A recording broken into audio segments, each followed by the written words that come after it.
Alrighty, so it's the penultimate weekend of the 2025 MLS regular season. That means that we have one more weekend before we have Decision Day 2025 in the 2025 MLS regular season. And I argue this weekend is just as important as what we'll see in Decision Day 2025 in the MLS regular season, because this is a weekend where we're going to find out the headlines heading into that final match week of the 2025 regular season. And while I know we do have some makeup games that's going to be happening between the middle of the week and also into next week, as well as there's a couple of games that's going to be happening in the international break. We would definitely have a good kind of headlines and a good kind of story to see what is at stake heading into decision day. And one thing that is definitely at stake in terms of this weekend, the supporter show could be won this weekend, and we'll talk about that in just a bit of why that is the case. But we start off with the first of the matinee games. So we have three matinee games this week. There's also going to be, I believe, 1, 2, 3, 4, 5, 6, 7, 8, 9 games that's going to be happening on Saturday night. And then we have the two Sunday games that is going to happen. And I like this. I think this is kind of revert back to what we saw early in the season, where there's a variety in terms of games. I think lately we have seen too many games that is happening around the 7:30 p.m. Eastern all the way to midnight 30 a.m.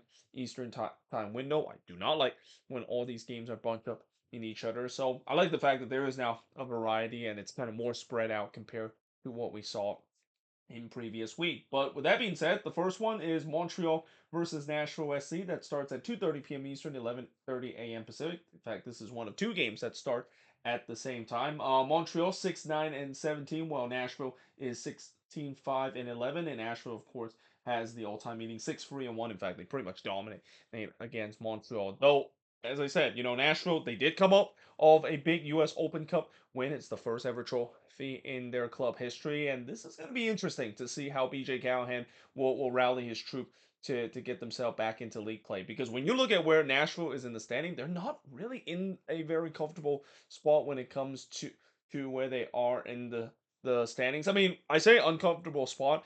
I kind of meant the fact that they are still in dangers in terms of dropping down into the playing round. In fact, when you look at the seeding in terms of the Eastern Conference, it's pretty bunch up between ninth place all the way up to around fifth place in the standings. And while we already know which team is going to be participating in the Eastern Conference, with all the team that is in the playoffs are going to guarantee themselves to make it into the playoffs, there is that question of who exactly is going to get home field advantage and who is going to be unfortunately playing the playing round. And you certainly don't want to play in the playing round as well. So yeah, Nashville is going to have to try to avoid that, because they could be in danger to do so, especially with teams around them that are not really that far away from passing them. They can easily find themselves drop down into the playing round. And if you're Nashville fans, I mean, you know that this team has capability in terms of go deep. I mean, when you look at the East, there, you can definitely make a case. A lot of teams in the Eastern Conference can have a case of representing the East in MLS Cup, and this is why I say the Eastern Conference is going to be absolute bloodbath this year in the playoffs again. So last thing you want to do is to drop yourself down to that play in round. So yeah, there's no doubt that as great as what we saw on Wednesday it is, and as great as a moment it is for their club history, they need to quickly regroup, and it's not going to be easy to do so, especially now they're back on the roll on a short week as well. We'll see how this team will be. I mean, I'm pretty sure BJ Cowan is not going to rest his team, especially with what is still at stake in terms of the standings. I think he's going to start the same 11 that start against Austin, but fatigue could maybe be a factor coming into this one. Now, moving on, we got DC versus Charlotte FC. So DC 5-10-17, where Charlotte is 17-2-13. All-time meaning 4-4-2 in favor of Charlotte. And after an incredible 9-game winning streak, which ties the record that the Seattle Sounders set back in 2018 in the post shootout era in terms of the longest winning streak in MLS history. Yeah, things have not gone well for Dean Smith's side. I mean, they lost their 9-game winning streak against NYCFC, and then in the last game, I mean, the red card absolutely changed everything. I mean, they were decimated in that game against Montreal, and not to mention they're not going to have Allison Malanda in this one as well, because he was the guy that got sent off in the last game. So yeah, This is definitely a game where, if you're Charlotte, as great as that 9-game winning streak is, you definitely don't want to have a situation where you're gonna start going on a losing streak again. Because one thing we know about when you make it to the playoffs, especially if you're from the East, you need to definitely head into the playoffs in relatively good form. You don't want to back your way into the playoffs. If you back your way into the playoffs, that could be a major problem, and that is something that Charlotte is looking to try to do. Now, the good news is they face against a DC side that is pretty much in CU next season mode for the majority of the year. But the bad news is we said the same thing about when they play against Montreal at home, and yeah, that didn't go so well for this team. So they desperately need a win to get themselves back in shape and get back in the winning ways, because that's going to be brutal. The fact that there could be a chance where they could go on a 9-game winning streak and then they would lose Charlotte and or not Charlotte, I'm sorry, but Montreal and DC, and then they have to face against the Philadelphia Union, who maybe still have something to play for on decision day, depending on if they're still fighting for the Supporter Shield race. Yeah, you do not want to get into the playoffs with a 3-game losing streak, especially how bloodbath the Eastern Conference is going to be.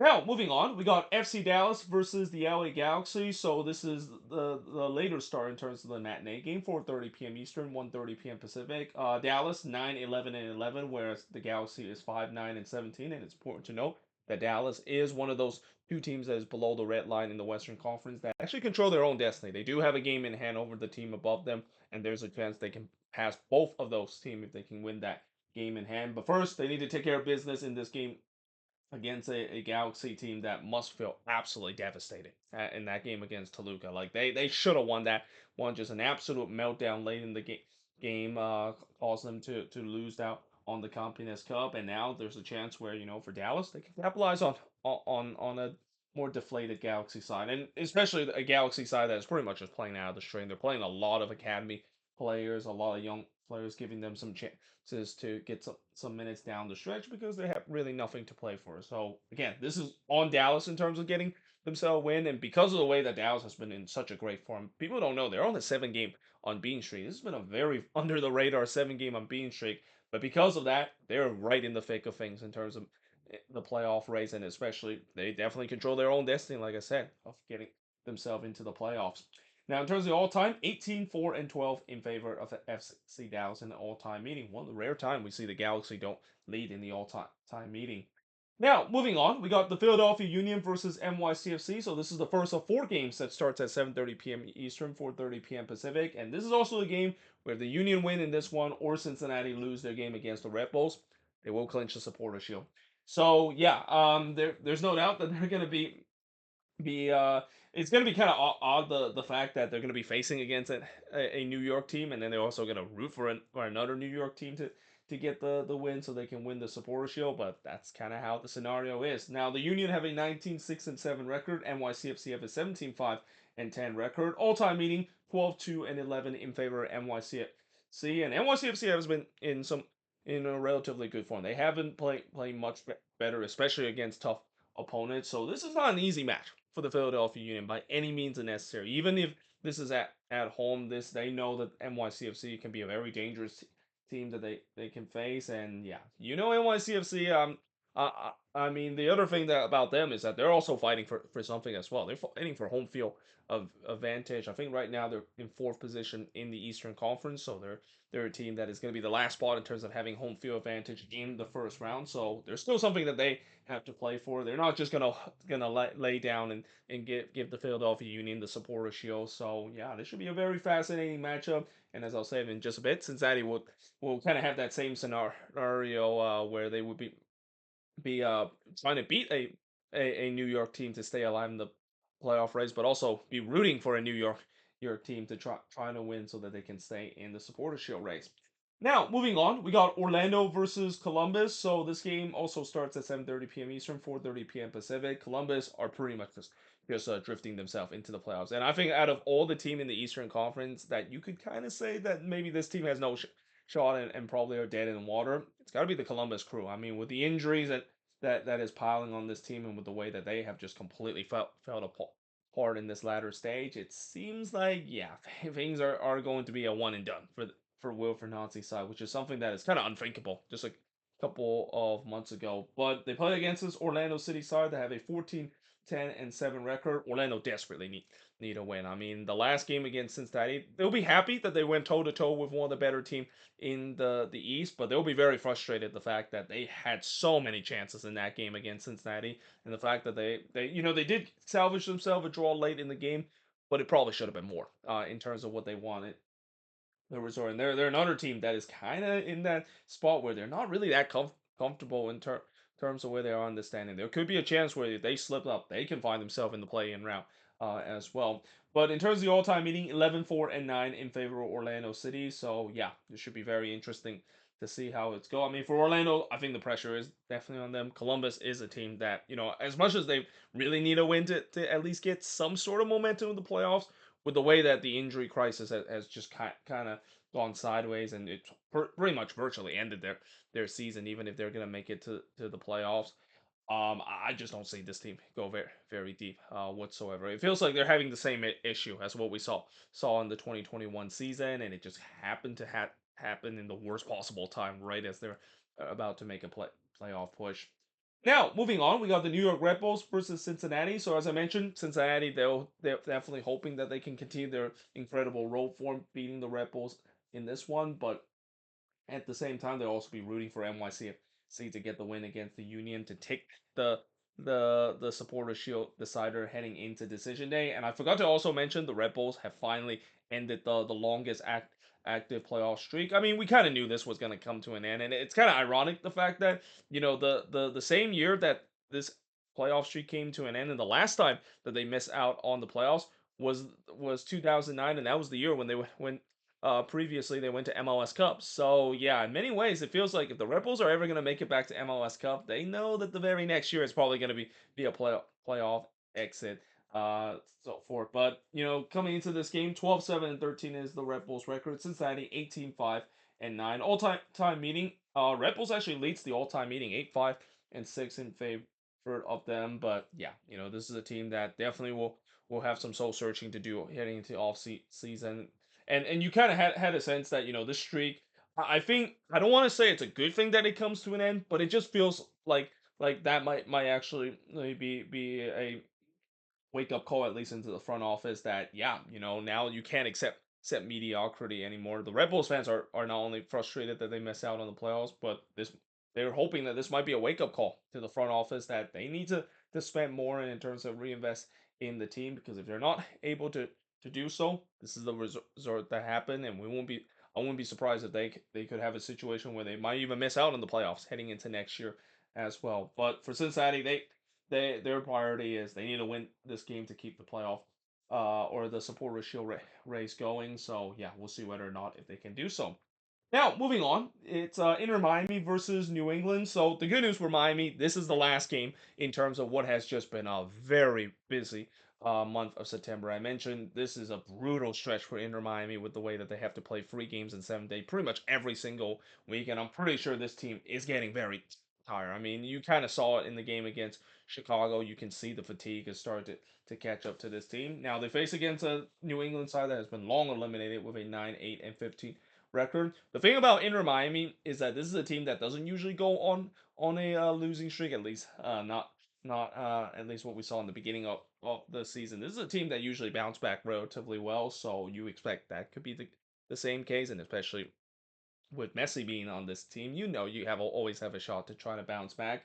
But in terms of the all-time meeting, 6-3-3 in favor of Inter Miami, and yeah, Inter Miami will definitely look to bounce back. The supporter shield hope is definitely gone for this team, but that's not what really they were worrying about in terms of how this season is. I already mentioned before, as much as I knows Miami would want to win the supporter shield and defend their supporter shield crown, I think the most important thing for this team is definitely MLS Cup. It's an MLS Cup or bust kind of season for them. If they don't win it, it's a failure of a season, especially with the failure that we've already seen with them in the Leeds Cup and also in the CONCACAF Champions Cup. So yeah, this is a team that it's all about when the playoffs begin. And this is also where, if you're Javier Mascherano, do you maybe even rest some of your guys just to give them some breather? I mean, I guess probably not, because of the way that this is kind of the end of the stretch of them playing so many games in such a quick succession that there's really no point to rest some of these guys, consider there's not going to be a game for them until next weekend as well.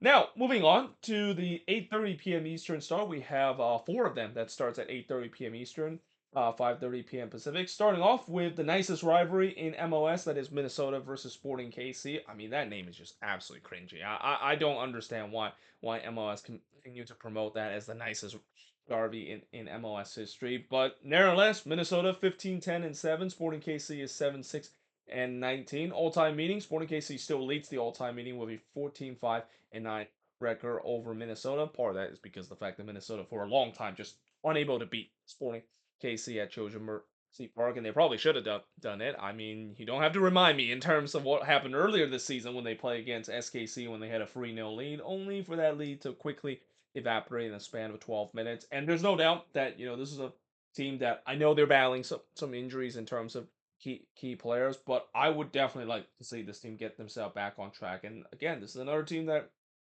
I mentioned with some teams that maybe head into the playoffs but not in a really good form. You want to get a win to get yourself in a good form. You don't want to back yourself into the playoffs. And while the West is definitely not as daunting as we see in the Eastern Conference, yeah, I mean, if this team does get into the playoffs, which I believe they play against Austin now, if the playoffs started today, I am not confident in terms of that matchup, especially with the way that, yeah, we saw what happened in the U.S. Open Cup. I mean, I guess maybe that might be used as a motivation from Eric Ramsey. The fact that there's a chance they get some revenge against Austin after what happened in the U.S. Open Cup. But yeah, I just don't like the matchup that they play if they do play against Austin right now. So yeah, there's no doubt that they need to get themselves some resort, and there's still a chance where they can finish at the top of the standings. I mean, I know it's a little bit far fetched, but there's still a chance that they can finish higher than third place in the standings because they're not that far behind both San Diego and Vancouver in terms of the top two in the West right now. Though that being said, right now, as I'll talk about just a bit, there is one team that is right now controlling their own destiny in terms of finishing at the top of the Western Conference. But now moving on in the next match, speaking of a team that is at the top of the Western Conference, and that of course is San Diego. So yeah, for San Diego, things are definitely not going so well for this team lately, and this is started to be like St. Louis 2.0 again in terms of the expansion season, where you know how St. Louis kind of slow things down.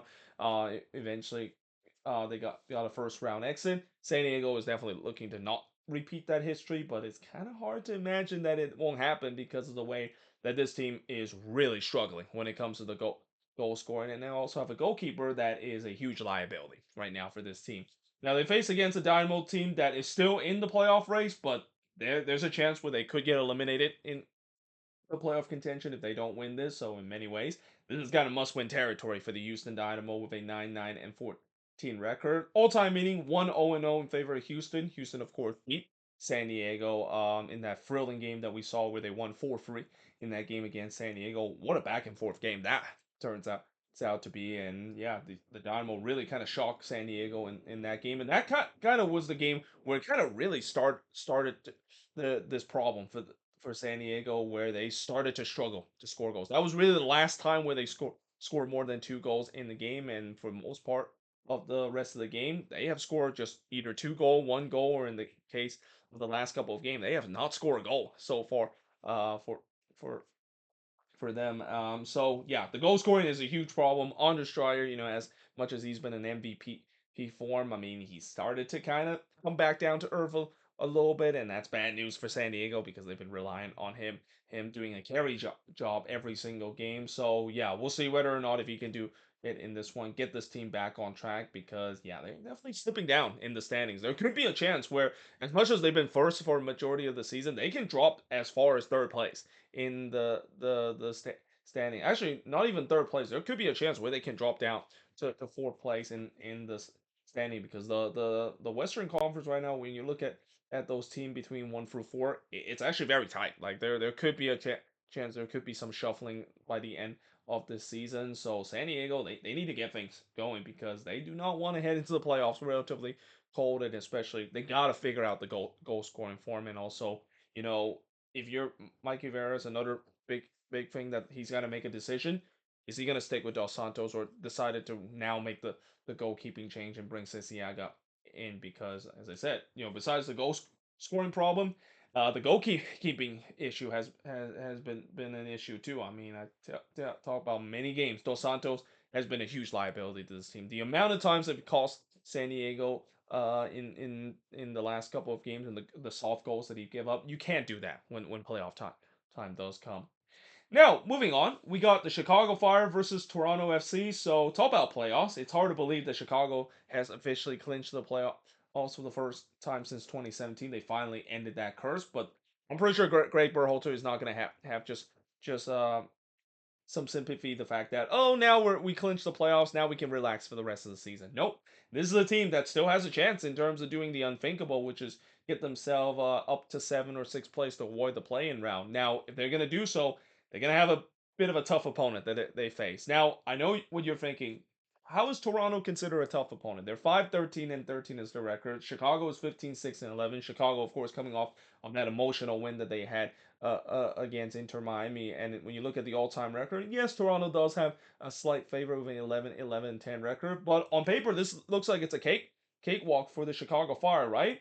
Well, here's the thing: Toronto has not lost in 7 straight games. They have had 7 straight draw, which I think, as I mentioned, I think that might be a record in MLS. And this is a team that, as I said in the moving forward series, they're not only showing some progression in terms of this deep rebuild that they're going through under Robin Fraser. But this is a team that is a nightmare team to play. This is a team that is just an absolute pest to play. They're not going to give you a lot and play this negative brand of style soccer that's going to really frustrate you, and that is going to be something that Chicago is going to have to be worried about. Especially again, coming off of an emotional win that they had against Inter Miami. How many times I've said when you come off of an emotional win like that, especially in quick succession, how you're going to respond to the next game. We have seen teams that have a bit of a letdown, and this is a prime example of a game where it could be a letdown. Chicago, they can definitely underestimate Toronto, and I think a lot of teams have underestimated Toronto in the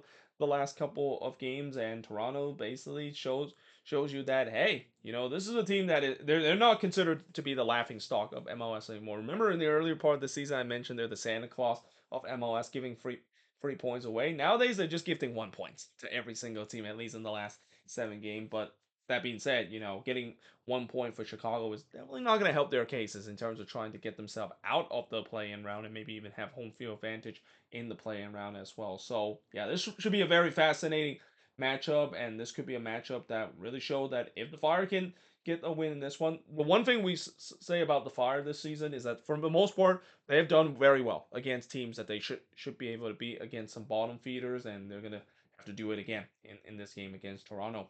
Now, moving on, we got Austin versus St. Louis City. So if you can't believe it, St. Louis is actually still alive in the playoff race, albeit they're very close of getting eliminated. In fact, depending on other resort, even if they win this one against Austin, they can still get themselves eliminated from playoff contention. It would pretty much take a miracle for them to still be in the play off race in decision day. Though I say that, but St. Louis kind of reminds me a little bit of Charlotte in their expansion season. Remember how Charlotte was in the playoff race, even though everybody thought that they were dead and buried, and they just kind of hung around, got a couple of wins and a couple of result goes their way. That's kind of the case with St. Louis right now. I mean, I don't think any St. Louis fan would have thought that they would still be alive, by now. But hey, they're still alive in this one. They play against an Austin team that is fresh off of a very disappointing U.S. Open Cup final loss with a 12-8-11 record. And now it's going to be interesting to see how Nico Estevez team will also respond. So I mentioned with Nashville, will they have a bit of a letdown after getting a big U.S. Open Cup win and getting their first ever trophy in club history?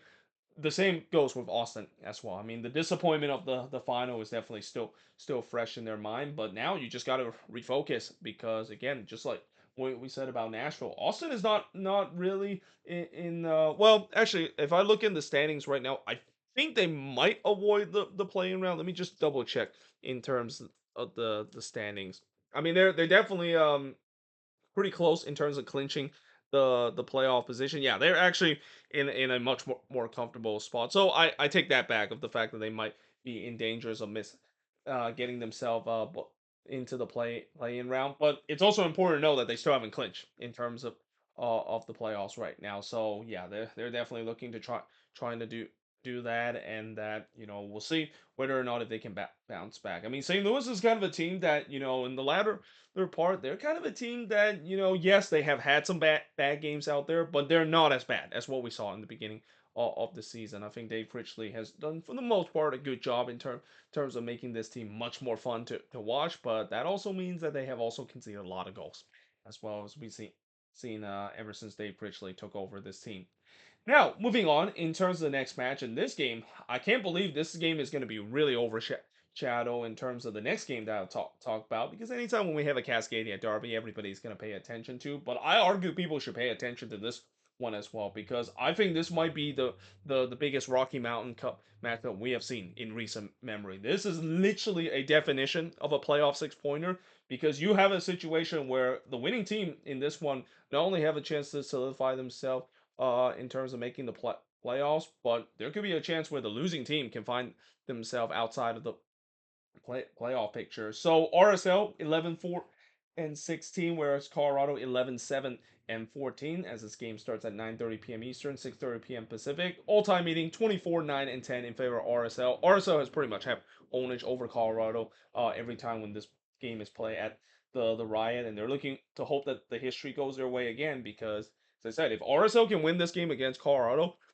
they actually leapfrog Colorado in terms of where they are in the standings. They do have the tiebreaker in terms of wins as well. So yeah, this is a massive game for both of these teams. This it doesn't get bigger than what we've seen in this. I think not since back in the late 2000 when we had a matchup similar to this where there was a lot of playoffs implications around it. Here we go again with both of these teams facing off against each other, and this should be very fascinating to see who, of course, is not only going to win the Rocky Mountain Cup, but also solidify themselves in terms of making the playoffs. Now, moving on, is the granddaddy of them all derby. That is the Cascadia derby between Seattle versus the Portland Timbers. So this is the second consecutive year we have a Cascadia derby very late into the season. I mean, I can understand why they want to make it very late in the season because maybe they can create some drama, so forth. But I do feel like sometimes derbies need to happen, like maybe earlier, maybe done by the last third of the season. I mean, last year we saw doing decision day, and I mean, that was a game where it feels like both of these teams were already kind of in a good position to make the playoffs, and that was kind of a bit of a meaningless game. So it can work both ways when you have like a big derby game late in the season. It could be great, like what we see with the Rocky Mountain Cup with playoff being a heavy implication, but we can also see a dud like what we saw last season as well. Though I will say that coming into this game, I mean, I don't know if you can call this a bit of a dud, considering when you look at where they are, both of these teams are in the standings. Most likely, they're not going to climb up into the top four. It feels like there is a gap right now in the West between fourth through fifth place, where it's big enough where I don't think Seattle will have enough to trying to get themselves as one of the top four team and get home field advantage. But one thing for sure is that both of these teams need momentum because yeah, both of these teams have not done very well when it comes to how they've been playing post Leeds Cup. Seattle 12-10 and 9, and they've been battling a lot of injuries too, just like what we see with Columbus. Portland 11-11 and 10 is their record. They're battling inconsistency this season. They've been a very inconsistent team in the latter stretch. And in terms of the all-time meeting, 2011 and 18 in favor of the Portland Timbers. Now, normally in a Cascadia derby, as we've seen in recent memory, the road team has always dominated the Cascadia derby. In fact, Portland has really had their own edge over Seattle in recent memory. I think it's been a long time since the Seattle Sounders have been able to get a win against the Timbers at home in the Cascadia Derby. So they're hoping that kind of comes to an end in this match as well. But yeah, it should be very interesting to see for both teams that even though they're not going to move too much in terms of standings, most likely both of these teams are going to finish where they are right now in the standings. Though I think for the Timbers, there could still be a little bit of dangerous of them falling into the seven and even falling to the playing round, just like I said about Austin. I think they build themselves enough cushion that they're probably not going to do that. But still, it's a big game. There is Cascadia bragging rights that it is being met in this one, so we'll see who's going to be the one that will once again have the bragging rights of another chapter of the granddaddy of them all, Derby, known as the Cascadia Derby.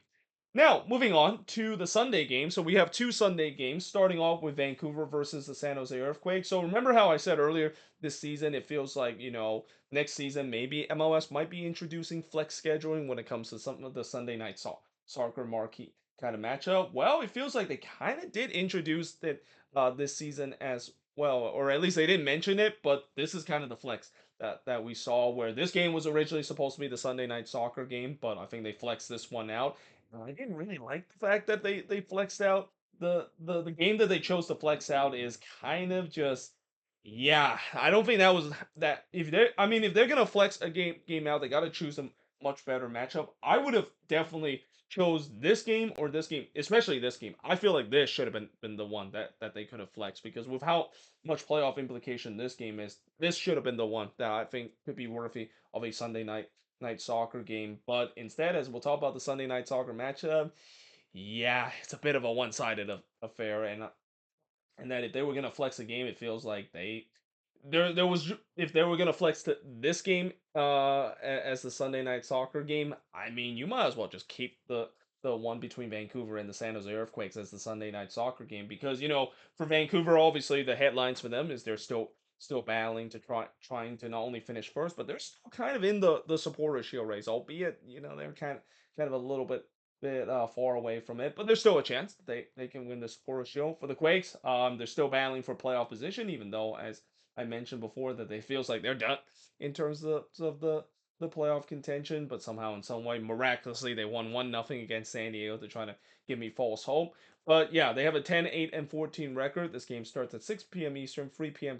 Pacific. All-time meeting pretty tight, 13-12 and 12 in favor of the Vancouver Whitecaps. And I expect Vancouver should be able to get the win in this one. Again, this is not because of the fact that again some people might think that I'm not a Quakes fan for not believing this team, but I've seen this story so many times. They're not gonna fool me just because they got a big victory against San Diego. Yes, it was a nice victory for them, but fool me once when it comes to false hope, then it's on them. But fool me twice, or in this case, probably at least 10 times in terms of this false hope of them making a playoff push. Then it's definitely me being just too optimistic with this team. So yeah, I still think they're not going to make the playoffs, and this game probably might confirm that as well. Even though I don't think they are going to be eliminated from the playoffs. Though it could also depends on what happened with Dallas and RSL with them playing that game in hand next weekend that they could be eliminated before we head into the decision day. But still, yeah, I mean I don't think they're gonna make it, even if this is a must win game for them to really keep themselves above the red line. Now, last but not least, so as I mentioned, this is the Sunday night soccer game between LAFC versus Atlanta. And again, I don't like the fact that this is the Sunday night soccer game. We know LAFC is going to be heavy favorites in this one. 15-8-7 is a record. And LAFC is that team that is actually now in control of their own destiny in terms of finishing in first because they do have a lot of games to make up still. In fact, they right now play the least amount of games out of any team in MLS. They still have a midweek game. They have a game during international break, and then they of course have the final game of the season as well. So they can definitely make a late charge in the Western Conference, and with the way that they've been making a late charge, and with the way that they've been the hottest team right now in the West. Yeah, like I said, this is bad news for the rest of the Western Conference that it feels like it's LAFC time again in terms of winning the West, isn't it? Especially with the dynamic duo of Sung and Bawanga. I mean, those two guys are just absolutely on fire right now. And it doesn't help the fact that yeah they're probably going to score a couple of goals against this Atlanta team that is pretty much long and dead Barry. 5-2-14 is the record. In fact, it's actually 5-12-14 is the record that Atlanta has. And in terms of the all-time meeting, 2-1-2 is the all-time meeting. They don't meet each other very often because it's a conference matchup. But like I said, if there was a Sunday night soccer game that they decided to change differently and try to flex out, this is the wrong game for them to try to flex in. I feel like this could be an absolute route that we will see, and yeah, I don't think Atlanta fans will definitely enjoy. They're really hoping that they're not going to get absolutely destroyed in this game, though it feels like it's kind of infinite. I would not be surprised if LAFC might score more than 3 or 4 goals in that one because of how good both Wonga and Son has against an Atlanta team that pretty much are just kind of playing the season out for the last couple of games and really just wanted this season to end after just an absolutely disastrous season that this team has. But there you have it. That is pretty much it. Looking at all 15 of these games and at least previewing heading into this penultimate weekend of the MLS action. As always, let me know in the comments below what do you think of this preview, and let me know in the comments below your prediction for all of these games. But until then, hope you guys enjoyed this video, and I will see you guys next time.